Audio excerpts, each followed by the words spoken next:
خسرت أغلى حاجة في حياتك؟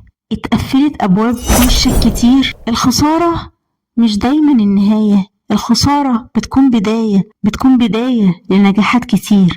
أنا روضة الشقيري، مستشارة في العلاقات ولايف كوتش، ودي سلسلة فترضى هنتكلم فيها عن كل التحديات النفسية اللي بتقابلنا وازاي نتغلب عليها، وازاي آيات القرآن يكون فيها الحل لكل الحاجات اللي بتقابلنا، وازاي كمان كل المدارس العلاجية الحديثة بتطبق آيات القرآن.